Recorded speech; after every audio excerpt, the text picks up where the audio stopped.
No Saber Direito desta semana, o professor José Trindade traz um curso sobre o direito administrativo sancionador.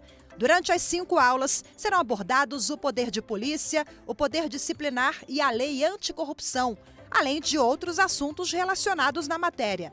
Assista a aula 2.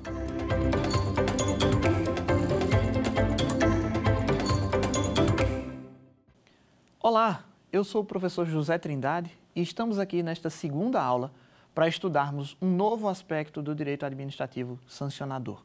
Um segundo aspecto, um segundo poder punitivo do Estado, da administração pública, que é o poder disciplinar.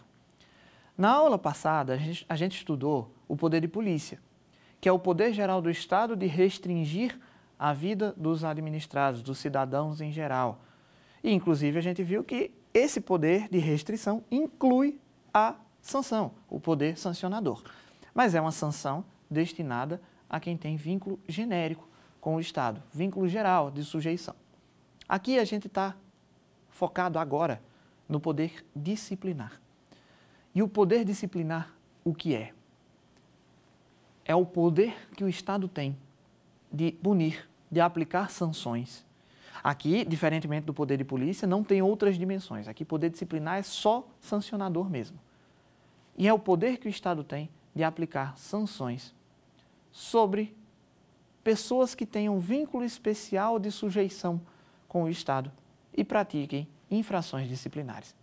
Só que aí a gente já está trazendo conceitos que precisam ser desdobrados, precisam ser destrinchados, porque já são conceitos mais específicos. Então, recapitulando, é o poder que o Estado tem de punir pessoas que têm um vínculo especial de sujeição, um vínculo específico de sujeição com o Estado. E que vínculo especial de sujeição é esse? É o que a gente vai detalhar a partir de agora. Esse vínculo especial de sujeição é o fato de a pessoa ter alguma relação específica com o Estado. Veja, um cidadão qualquer que comete infrações, ele merece ser punido, como qualquer cidadão merece. Só que uma pessoa que tem um vínculo especial com o Estado, se ela comete infrações relacionadas a esse vínculo, ela merece uma sanção especial. Ela merece uma sanção específica por isso. Então, se um servidor público, por exemplo, pratica infrações no exercício das funções, ele merece uma punição específica para essa situação. Ele não merece responder como um cidadão qualquer responde. Um cidadão qualquer tem menos compromisso, vamos dizer assim, menos compromisso com o Estado, menos responsabilidades com o Estado do que um servidor. Uma pessoa que foi, por exemplo, investida num cargo público para representar o Estado, para atuar em nome do Estado. Essa pessoa que foi escolhida para atuar em nome do Estado e mesmo assim pratica uma infração, ela merece uma punição especial. Ela merece um sistema especial de punição, diferente daquele sistema de punição aplicado pelo Estado para os particulares em geral. Então é aí que entra o poder disciplinar. E quem está, então, sujeito ao poder disciplinar? Primeiramente, o agente público. Agente público, entendido aqui como aquela pessoa que exerce função em nome do Estado, exerce poder em nome do Estado. Aquela pessoa que trabalha para o Estado, mas não é só trabalhar para o Estado, aquela pessoa que atua dentro do Estado, que atua como braço do Estado. E aqui eu estou falando de inúmeras espécies de agentes públicos, tá? Veja só, então vamos fazer uma recapitulação aqui, uma análise geral de quem são os agentes públicos. No conceito genérico, agente público é todo aquele que trabalha, que exerce função pública, que exerce função em nome do Estado. Nisso aqui estão abrangidos os agentes políticos, como os membros de poder, né? Deputados, senadores, presidente da República, governador, chefe do Poder Executivo, parlamentares, juízes, membros do Poder Judiciário, membros do Ministério Público. Esses aqui são agentes públicos, mas estão fora do poder disciplinar, porque eles são tratados diretamente na Constituição. Então, um parlamentar, por exemplo, que cometa ato atentatório ao decoro parlamentar, chamada quebra de decoro parlamentar, ele responde nos termos da Constituição, ele responde pelo julgamento de seus pares, ele não responde por um poder disciplinar do Estado. Mas, tirando os agentes políticos, todos os demais agentes públicos estão sujeitos à incidência do poder disciplinar. E eu estou falando aqui de quem? Eu estou falando do servidor público estatutário. Quem é o servidor público estatutário? É aquele servidor que tem um vínculo com o Estado que decorre da lei, aquele servidor que ocupa um cargo público, que exerce atribuições previamente definidas por lei. É aquele servidor que tem uma relação com o Estado atribuída, definida por meio de lei, podendo ser aquele servidor ocupante de cargo efetivo que precisou passar num concurso e que pode adquirir estabilidade após 3 anos de efetivo exercício, mas também o servidor ocupante de cargo em comissão. Quem ocupa cargo em comissão também é servidor estatutário, também tem vínculo regido pela lei, embora seja de livre nomeação e exoneração. Eu estou falando também aqui do empregado público, aquela pessoa que trabalha para entidades de direito privado da administração pública, para as empresas estatais, por exemplo. Eu estou falando do funcionário do Banco do Brasil, do funcionário da Caixa Econômica. Apesar de estarem sujeitos à disciplina da CLT, da Consolidação das Leis do Trabalho, que é o mesmo regime trabalhista aplicável a quem trabalha na iniciativa privada, esses empregados públicos, eles têm uma relação especial de sujeição com o Estado. Eles são agentes públicos porque eles atuam em nome do Estado. Eles são contratados pelo Estado para atuar em nome dele. Então, também estão sujeitos ao poder disciplinar. Além deles, eu também estou falando aqui dos temporários, aquelas pessoas contratadas por tempo determinado para atender necessidades temporárias de excepcional interesse público. Eu estou falando aqui dos recenseadores do IBGE, eu estou falando aqui dos professores temporários das redes municipais e estaduais de ensino, dos professores temporários de universidades federais. Também são agentes públicos, também sujeitos, portanto, ao poder disciplinar. Eu estou falando até de estagiário aqui. Agente público, então, é um conceito amplo, é um conceito muito amplo, que abrange qualquer pessoa que esteja sujeito a um vínculo especial com o Estado de exercer uma função em nome do Estado. Então, estão sujeitos ao poder disciplinar, ao poder punitivo estatal na vertente do poder disciplinar, os agentes públicos, exceto os agentes políticos. Tá? Então, vou dar um exemplo aqui de por que o agente político está fora dessa incidência. Eu trabalho na Controladoria Geral da União. Não posso dar detalhes dos processos, muitas vezes sigilosos, muitas vezes ainda em curso. Então, a legislação me obriga a não dar detalhes de processos, mas um caso genérico, vou dizer em termos gerais, um caso abstrato. Uma determinada pessoa está sendo investigada por ter possivelmente praticado infrações disciplinares, por possivelmente ter praticado ilícitos administrativos. Só que essa pessoa, ela é servidora pública estatutária, sujeita ao poder disciplinar, mas no momento em que ela praticou a grande maioria dessas infrações pelas quais ela está sendo investigada, essa pessoa era ministro de Estado. E ministro de Estado é agente político.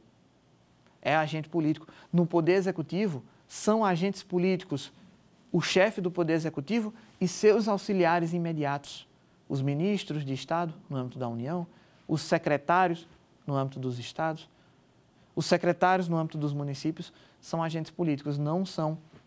Por mais que eles ocupem cargo público, por mais que eles sejam servidores estatutários no geral, enquanto eles estão atuando na função de ministro de Estado, por exemplo, eles são agentes políticos. E como agente político, está fora da disciplina estatal, está fora do poder disciplinar.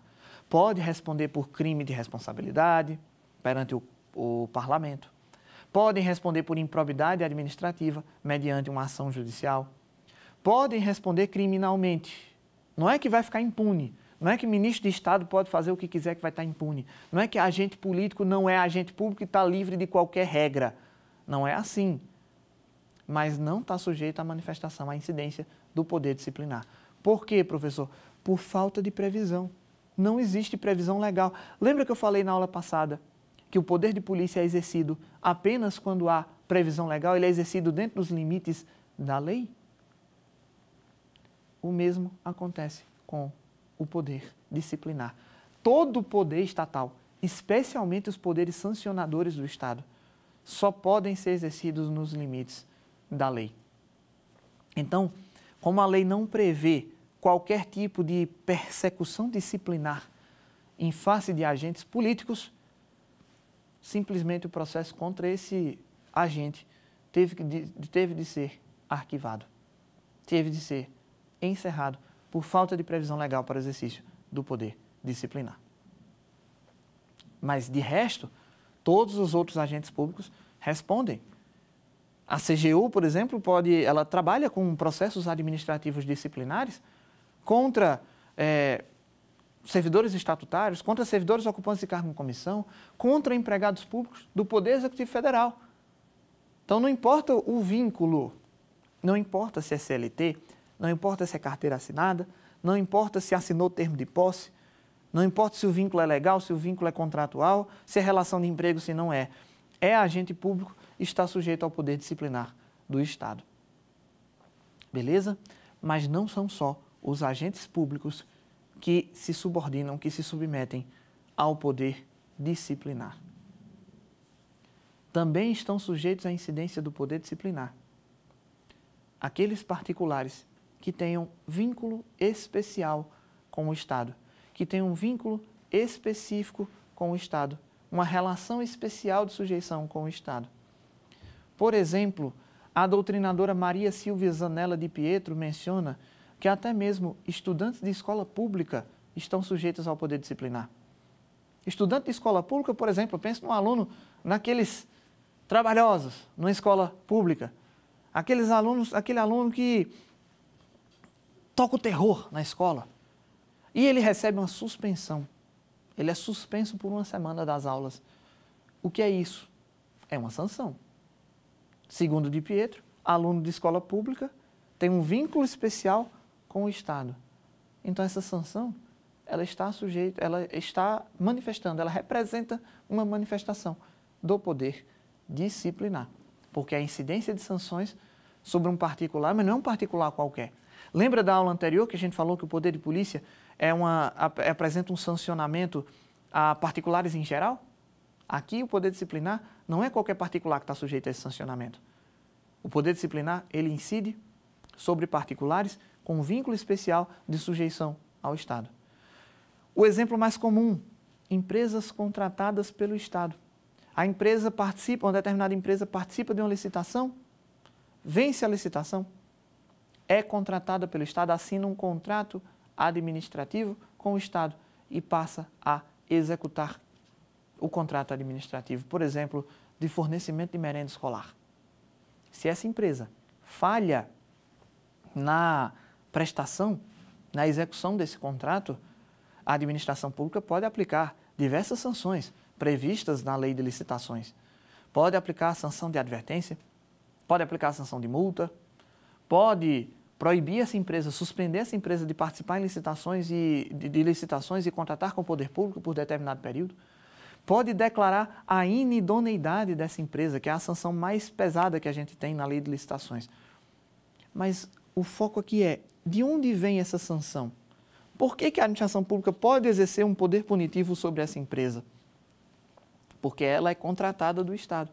E esse poder punitivo decorre exatamente do vínculo contratual que existe entre a empresa e o Estado. Então, essa sanção manifesta o poder disciplinar.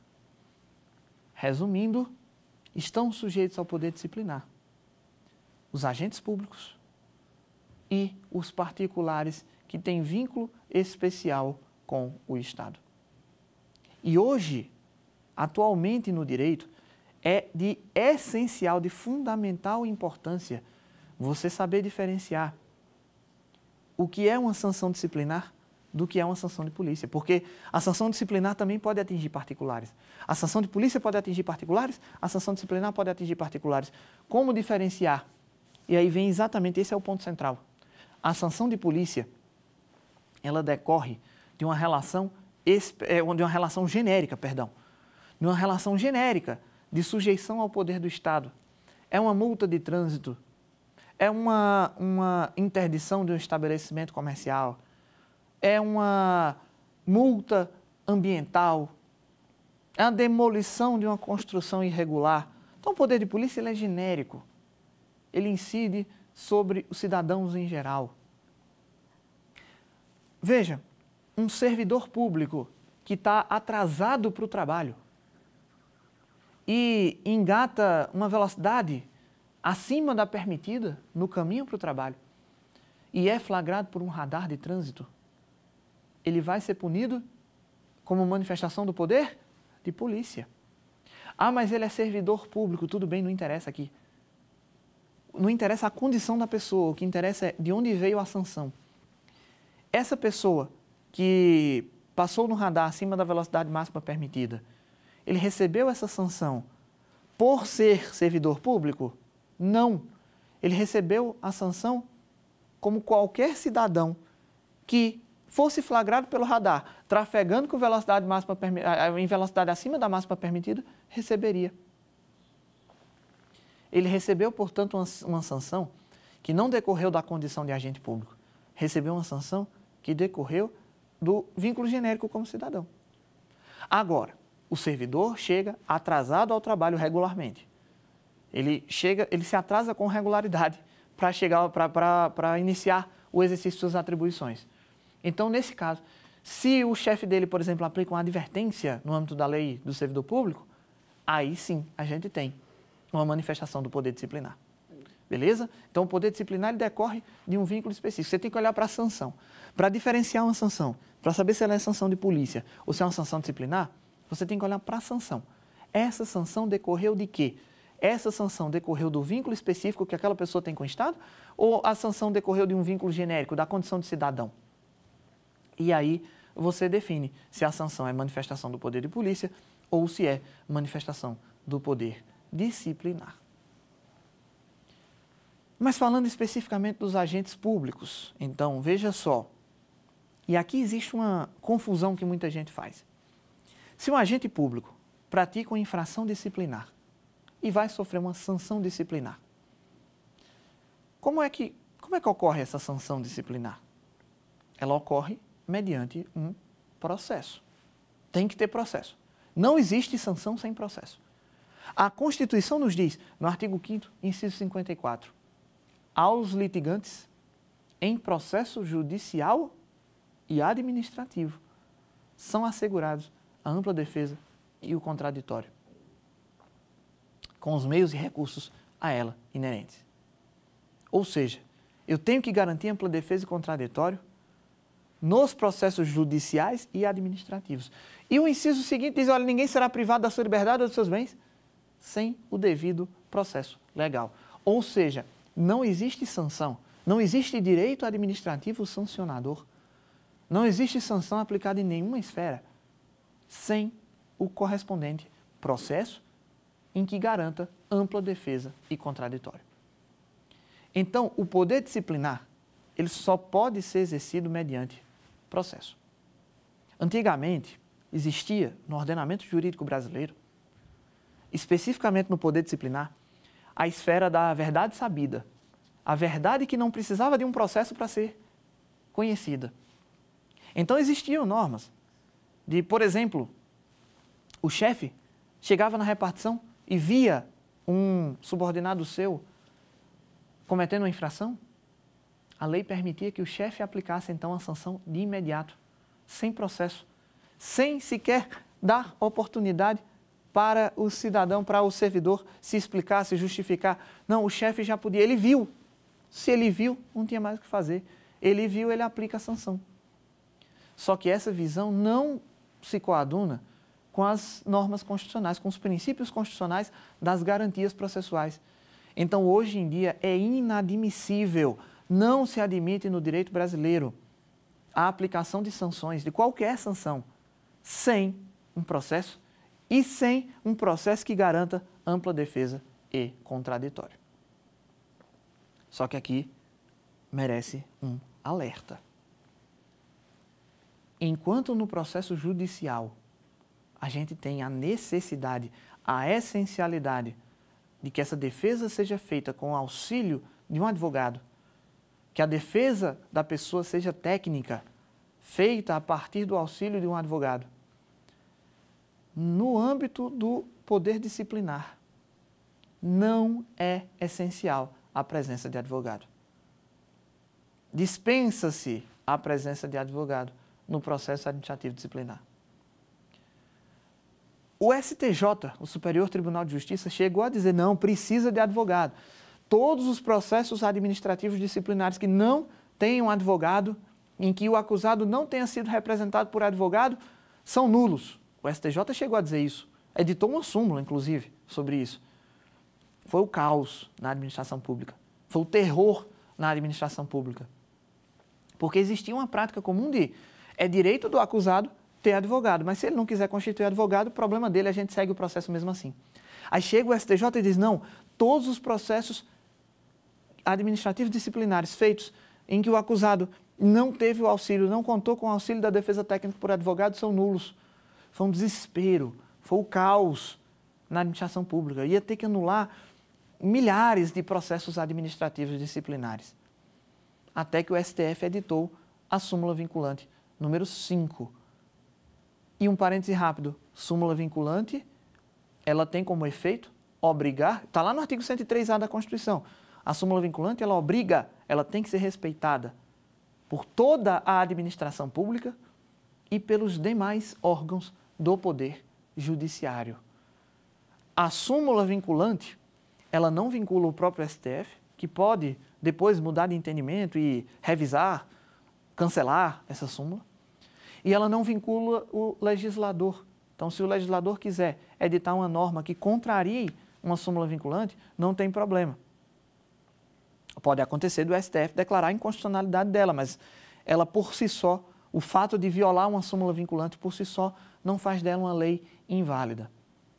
Mas a súmula vinculante é de observância obrigatória por toda a administração pública e pelos demais órgãos do Poder Judiciário. Então, depois que o STF editou essa súmula vinculante, todo mundo, inclusive o STJ, teve que se adequar a ela. E o que é que diz a súmula vinculante número 5?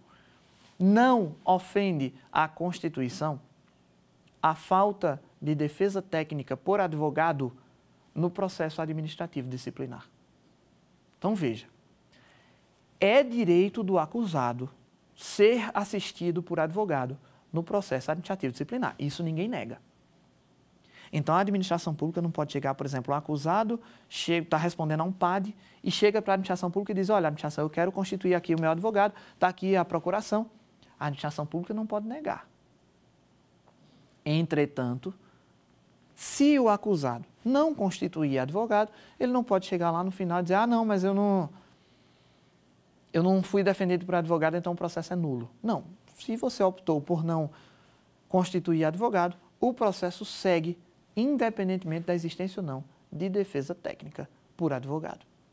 Beleza? Então, toda sanção disciplinar tem que ser aplicada mediante processo em que se garanta ampla defesa e contraditório. Mas para a concretização desses princípios constitucionais do devido processo legal, da ampla defesa e do contraditório, no processo administrativo disciplinar, não é essencial a presença de advogado. Súmula vinculante número 5 é uma súmula vinculante que merece, até eu odeio essa palavra, mas ela merece memorização, ela merece ser decorada. Porque seja para qualquer objetivo que você tenha, seja para a vida prática, seja para concurso público, seja para estudos acadêmicos, tudo isso vai passar toda vez que você não tem como passar pelo estudo do poder disciplinar sem mencionar a súmula vinculante número 5. Mas eu dizia que o poder disciplinar sobre os agentes públicos, ele vai ser exercido mediante um processo, mas no final vai ser julgado a decisão do poder disciplinar, a decisão de aplicar ou não uma sanção disciplinar, vai ser feita por quem? Vai ser feita pelo superior hierárquico, por alguém que tenha uma superioridade hierárquica em relação àquele agente público. Por exemplo, no âmbito dos servidores públicos federais, as penas de demissão, elas são aplicadas pelo presidente da República, podendo delegar para o ministro. As penas de suspensão acima de 30 dias são aplicadas pelo ministro.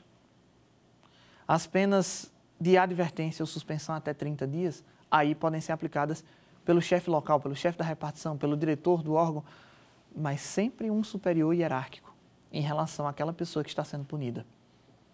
Então, ao exercer um poder disciplinar sobre agentes públicos, a administração pública, ela tem que fazer com que esse poder disciplinar seja exercido por um superior hierárquico.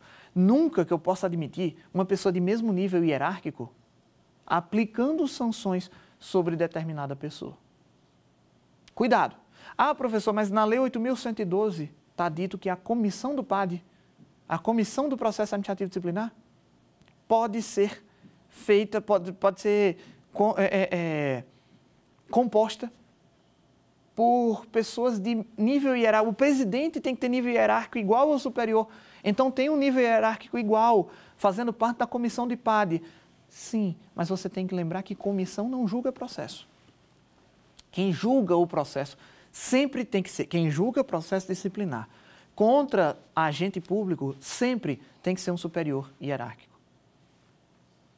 Então, eu posso dizer que, quando exercido em face de agentes públicos, o poder disciplinar decorre da hierarquia. O poder disciplinar está intimamente ligado à hierarquia. Não confunda poder disciplinar com poder hierárquico. O poder hierárquico é o poder que o superior tem de dar ordens para o subordinado, que gera um dever do subordinado de obedecer essas ordens. É o poder que o superior tem de revisar os atos do subordinado, de avocar competências, delegar competências. Esse é o poder hierárquico. O poder hierárquico não envolve sanções. O poder de punir agentes públicos é o poder disciplinar.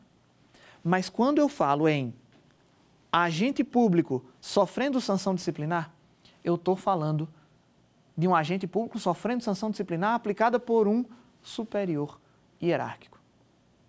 Então, no âmbito da administração pública, no âmbito interno da administração pública, o poder disciplinar, ele decorre da hierarquia. Ele está intimamente ligado com o poder hierárquico, com a existência de hierarquia.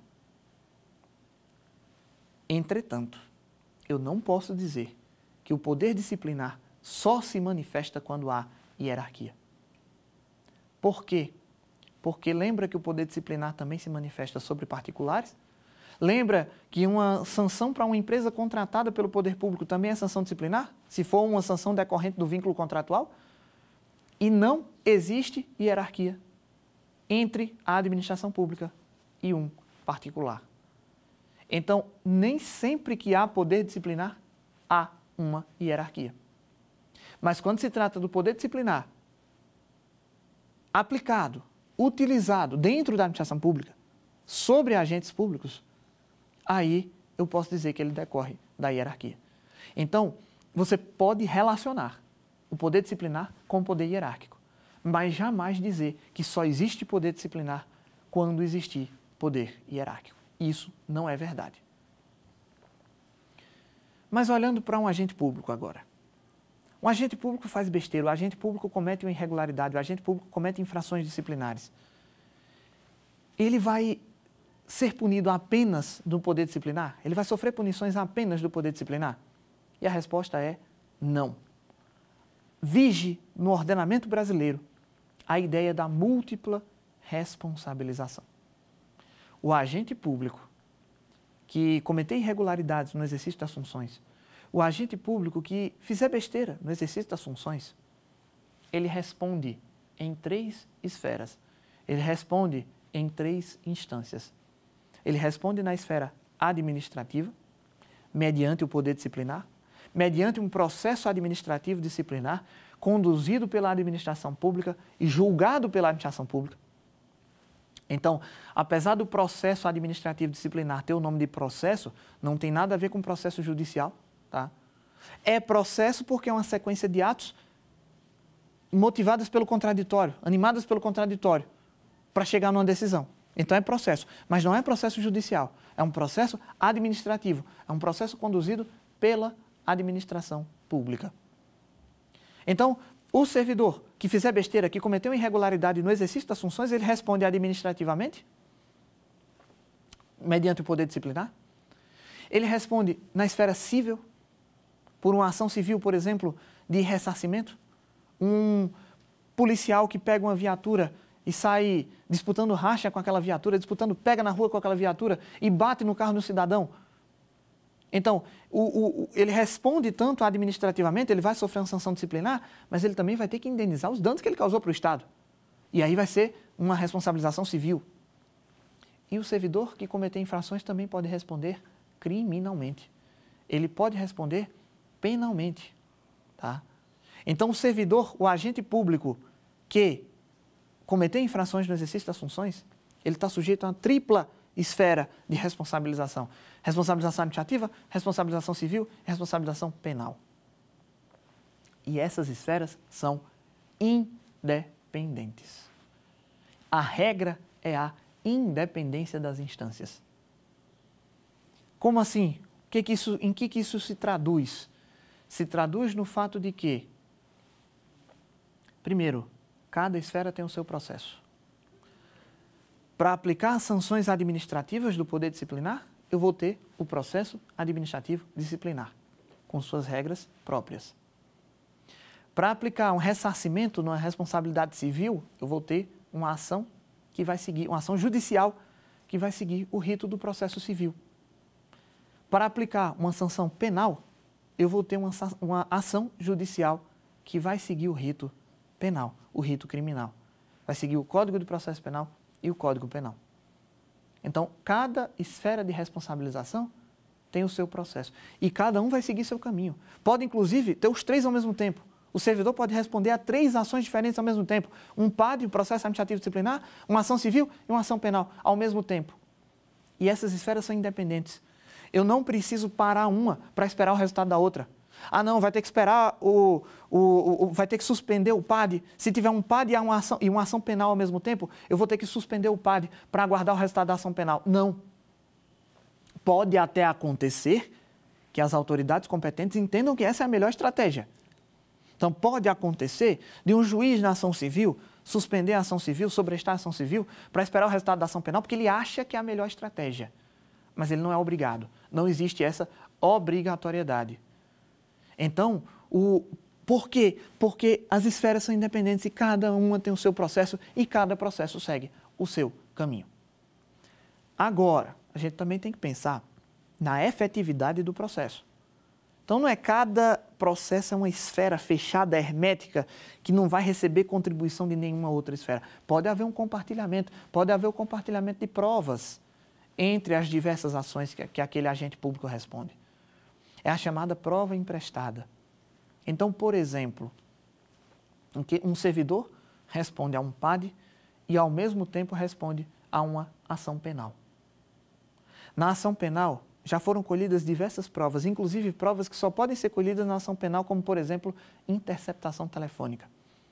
Então, tem uma interceptação telefônica, tem depoimento de várias testemunhas, tem várias provas colhidas na ação penal. Quando a autoridade responsável for conduzir o PAD, for julgar o PAD, não é nem julgar, quando ela for produzir as provas no PAD, ela pode pegar emprestado essas provas que já foram produzidas na esfera criminal. Ah, mas interceptação telefônica só pode ser feita na esfera criminal. Sim, mas ela já está documentada na ação penal, eu posso pegar emprestado e usar no PAD.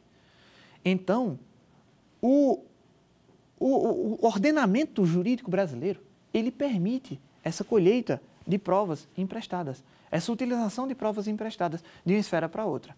Isso está escrito na súmula 591 do STJ, que coloca inclusive os requisitos para isso. A súmula 591 do STJ diz, olha, é admitida a utilização de prova emprestada no processo administrativo disciplinar, desde que eu peça autorização ao juízo de origem.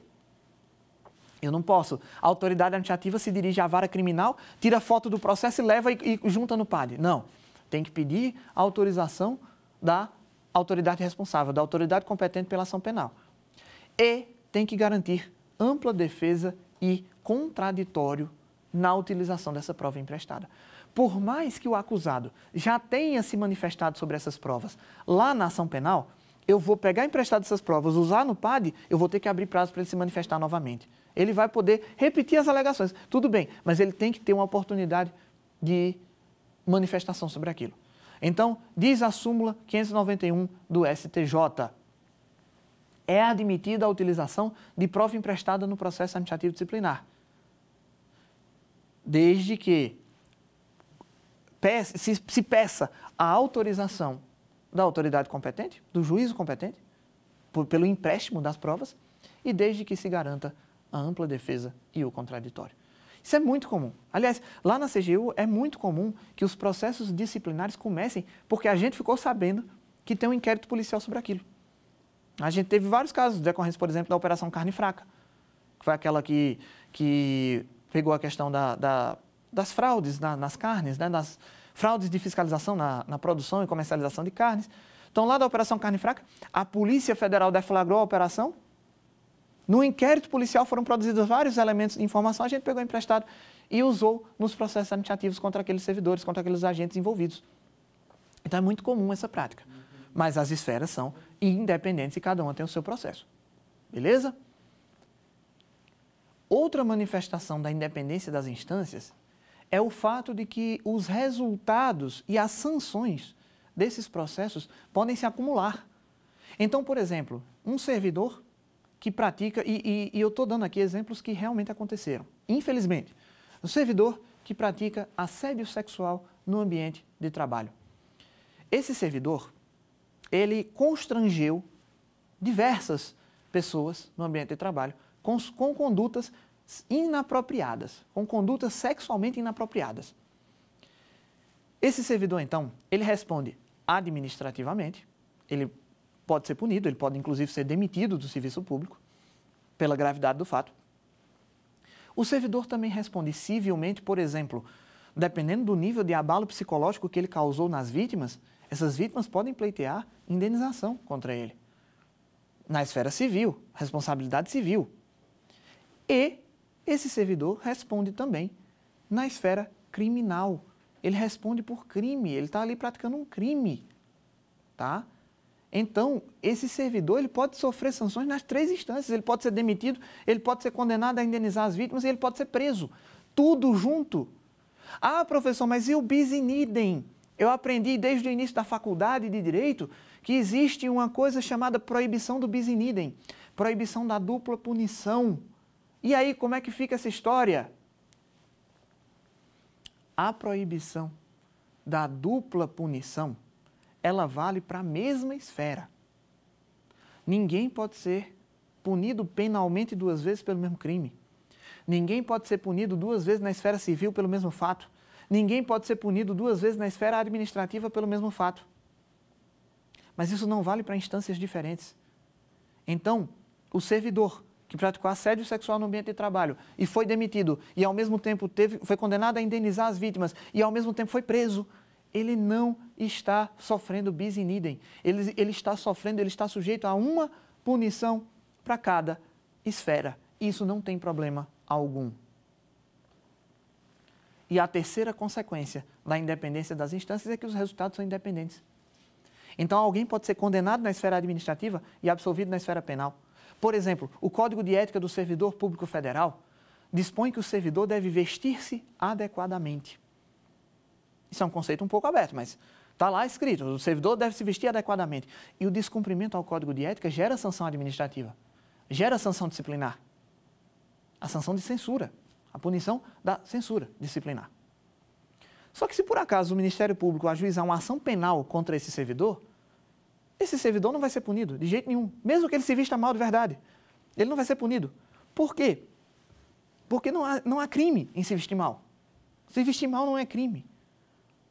É infração administrativa, é infração do Código de Ética. Gera uma punição na esfera administrativa, mas não gera uma punição na esfera criminal. Então, o que é que vai acontecer com esse servidor? Ele vai ser condenado na esfera administrativa e ele vai ser absolvido na esfera criminal. E não tem problema nenhum nisso. E pode acontecer isso de várias formas. Ser condenado em uma esfera, ser absolvido em outra, ser absolvido em uma esfera, ser condenado em outra, ser absolvido em todas, ser condenado em todas. Só vai ter 2 casos relevantes, ou 3 com a inovação da lei de abuso de autoridade. 3 casos relevantes em que o resultado de uma esfera, de uma instância, vai repercutir na outra instância. Diz a Lei 8.112, por exemplo, o servidor que for criminalmente absolvido, obtiver uma sentença penal absolutória por negativa de autoria ou negativa da existência do fato, prova da inexistência do fato, ele tem que ser absolvido em todas as outras instâncias. E diz a lei de abuso de autoridade, o servidor absolvido criminalmente por excludente de ilicitude, legítima defesa, estado de necessidade, etc., também tem que ser absolvido nas demais instâncias. Então, olha só, a regra é, fui absolvido na esfera penal, vou ser absolvido na esfera administrativa? Não necessariamente. Pense no servidor que se veste mal, absolvido na esfera criminal e condenado na esfera administrativa. Mas se a absolvição... Mas por que ele foi condenado na esfera, absolvido na esfera criminal e condenado na administrativa, professor? Porque na esfera penal, ele foi absolvido porque a conduta dele não configura crime. A conduta pode não configurar crime, mas pode configurar infração administrativa. Temos uma série de situações assim. Por exemplo, insubordinação grave. Você descumpre a ordem do chefe, ostensivamente xinga o seu chefe, por exemplo, no serviço público.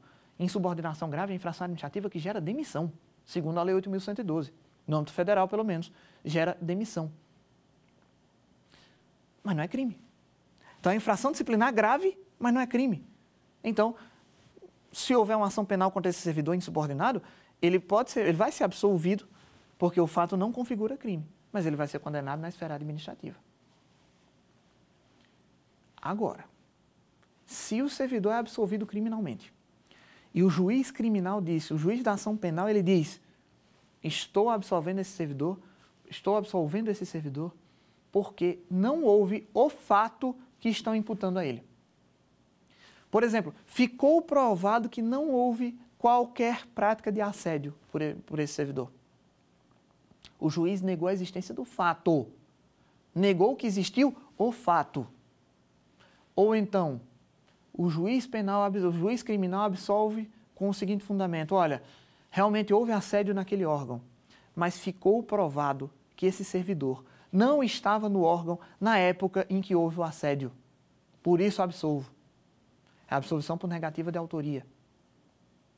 Ou então, houve um homicídio na repartição. O homicídio foi praticado por esse servidor. Houve o fato, houve a autoria, mas foi em legítima defesa. O servidor estava prestes a ser morto. Foi em legítima defesa, houve um excludente de ilicitude. Nesses 3 casos, o servidor vai ter que ser absolvido em todas as demais esferas, em todos os demais processos que ele estiver respondendo. A absolvição criminal, por negativa de autoria, por prova da inexistência do fato ou por prova de excludente de ilicitude, obrigam a absolvição nas demais instâncias. Essa absolvição penal vai vincular as demais instâncias. Cuidado! A absolvição criminal por falta de provas. Ah, não ficou provado que essa pessoa foi o autor do crime, do fato. Não ficou provado que... A absolvição penal por falta de provas não obriga a absolvição nas outras esferas. A absolvição penal por falta de provas, o juiz criminal entendeu que não havia provas suficientes para condenar na esfera penal, mas pode ter provas suficientes para condenar na esfera administrativa. A valoração das provas em cada esfera, em cada processo, é coisa de cada processo. Então, se alguém é absolvido criminalmente por falta de provas, essa absolvição criminal não vai repercutir obrigatoriamente nas demais esferas.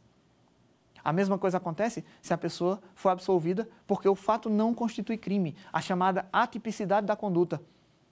A conduta pode não ser crime, mas pode ser infração administrativa, como a gente já deu o exemplo aqui. Então, resumindo, o servidor responde nas 3 instâncias, administrativa, civil e criminal. Administrativa, mediante o poder disciplinar. Civil, mediante ações civis de ressarcimento. Criminal, mediante ação penal. Cada instância tem o seu processo segue, os processos seguem independentemente, de forma independente, embora possa ter o aproveitamento de provas, a prova emprestada. Os resultados são cumuláveis, então alguém pode ser punido nas 3 esferas, simultaneamente, sem que isso configure violação à proibição do bis in idem. E os resultados são independentes, exceto no caso de absolvição penal por negativa de autoria, prova da inexistência do fato ou prova de excludente de ilicitude. Mas voltando especificamente ao poder disciplinar, vale lembrar que o poder disciplinar, ele só pega as sanções, as situações que tenham relação com o vínculo funcional do agente público. Ninguém responde por atos da vida privada que não tenham repercussão com a vida funcional.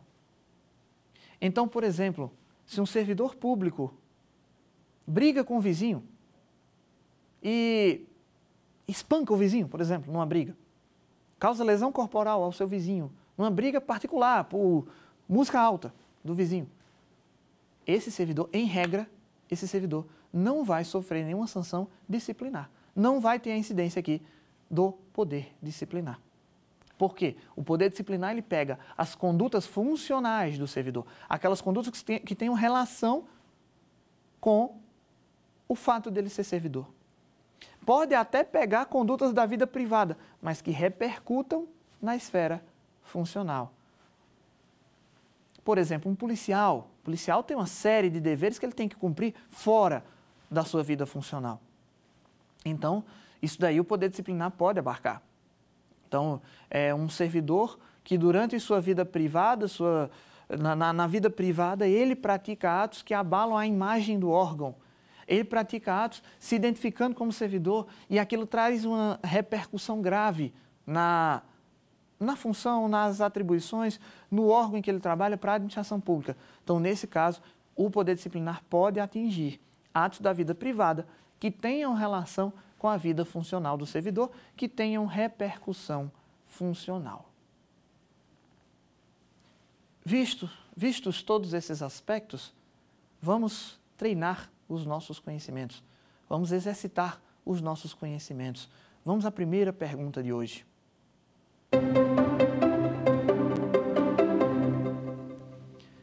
Assinale uma situação que representa manifestação do poder disciplinar. A. Multa de trânsito. B. Demolição de uma obra construída irregularmente. C. Interdição de um bar que desrespeitou normas da vigilância sanitária. E D. Advertência aplicada a uma empresa contratada pelo Estado por má execução do contrato. Para responder a essa pergunta, você precisa lembrar daquela nossa regra geral de que, para diferenciar poder de polícia de poder disciplinar, sanções de polícia de sanções disciplinares. E você precisa lembrar que a sanção de polícia, ela é uma sanção aplicada em geral. Ela é um poder sancionador geral do Estado, para quem tem vínculo geral. Enquanto a sanção disciplinar é uma sanção aplicada a quem tem vínculo especial com o Estado, a agentes públicos e particulares com vínculo específico. Diante disso, você já sabe a resposta? Vamos olhar aqui. A nossa resposta é a letra D de dado. Por quê? Multa de trânsito, demolição de obra construída irregularmente, interdição de um bar que desrespeitou normas de vigilância sanitária, são sanções, são manifestações do poder administrativo sancionador, mas, contudo, todavia, entretanto, são sanções aplicadas para particulares em geral, para pessoas sujeitas a um vínculo geral de submissão ao poder do Estado. A única sanção aqui que envolve um vínculo especial de sujeição com o Estado é a letra D. A empresa é contratada pelo Estado e, no âmbito desse contrato, ela está sendo punida por má execução. Então, repare bem, é uma punição especificamente relacionada aplicada a uma entidade, um particular, uma empresa que tem um vínculo específico com o Estado e decorre desse vínculo específico. Não é qualquer um que pode sofrer esse tipo de sanção. Então, se é uma sanção decorrente de um vínculo especial de sujeição, então nós estamos diante de uma manifestação do poder disciplinar. Vamos à próxima questão.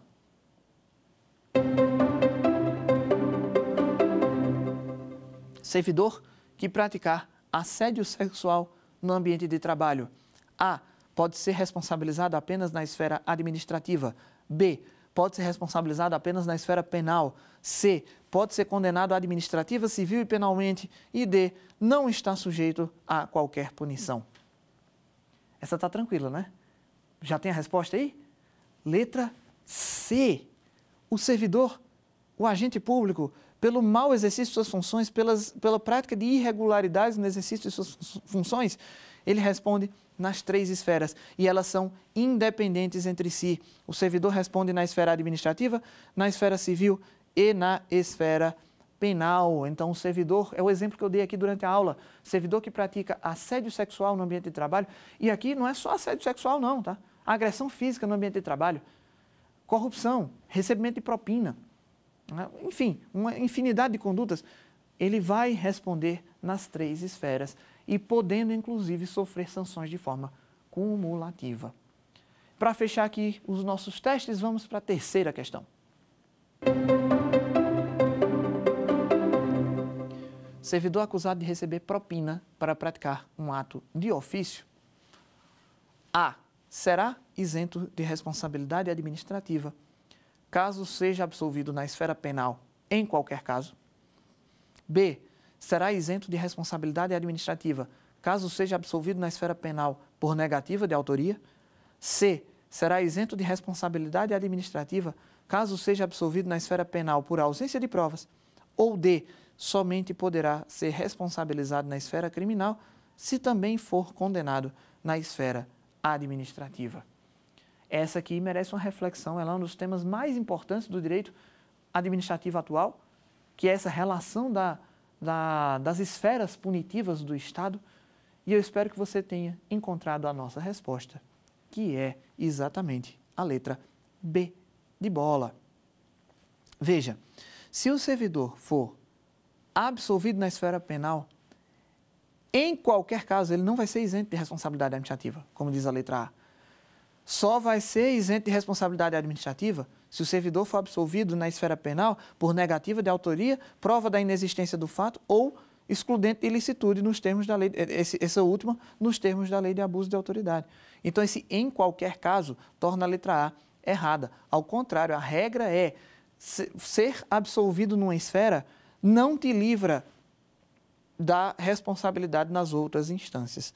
A mesma lógica eu aplico para a letra C, que diz que somente será responsabilizado, ele será livre da responsabilidade administrativa se for absolvido na esfera penal por ausência de provas. Não, a absolvição penal por ausência de provas não isenta a responsabilidade administrativa, não vincula a esfera administrativa. Pode acontecer dele ser absolvido por ausência de provas na esfera penal e a autoridade administrativa entender que ele também não tem provas de infração administrativa e absolver também na esfera administrativa? Pode, mas não vai ser a regra.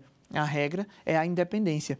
Letra D também está errada, porque vincula, mais uma vez, essas sanções. Só responde uma esfera se responder, só pode ser condenado numa esfera se for condenado na outra. Isso está errado. Não existe esse tipo de vinculação entre as esferas punitivas estatais. Então, na aula de hoje, nós estudamos mais uma forma, mais uma manifestação do poder, do direito administrativo sancionador, do poder sancionador do Estado, o poder disciplinar.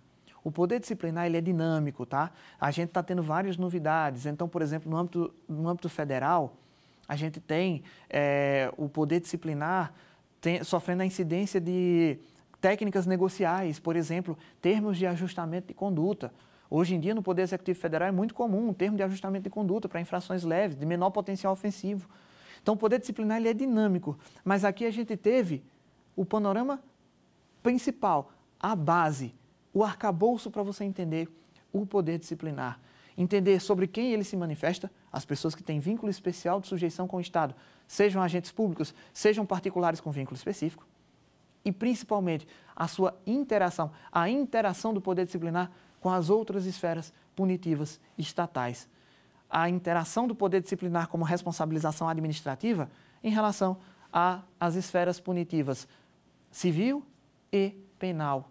Vimos que a regra é a independência das instâncias, só tendo pouquíssimas exceções em que uma esfera punitiva vincula às outras esferas. Mas a regra é que cada uma tem seu procedimento, cada uma aplica sua sanção, podendo inclusive acumular sem que isso configure bis in idem, e cada uma segue o seu resultado.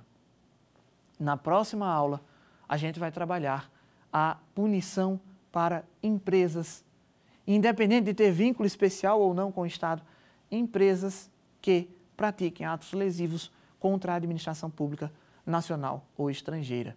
Mas espero que o poder disciplinar tenha ficado bem firme na sua mente. É um poder importantíssimo, é um poder maravilhoso. Eu trabalho diariamente com ele lá na CGU. Então, eu digo para você, conhecer a fundo o poder disciplinar é de extrema importância para qualquer operador do direito. A gente vê muitas dificuldades dos operadores de direito em lidar com o poder disciplinar. Então, foca aqui nesse tema, entende bem o assunto e espero que eu tenha ajudado você nessa caminhada. Um grande abraço e até a próxima aula. Quer dar alguma sugestão de tema para os cursos do Saber Direito? Mande um e-mail para a gente, saberdireito@stf.jus.br, ou entre em contato pelo WhatsApp. O número é esse que aparece na sua tela. Você também pode estudar pela internet. Acesse o nosso site tvjustiça.jus.br ou pode rever as aulas no canal do YouTube TV Justiça Oficial.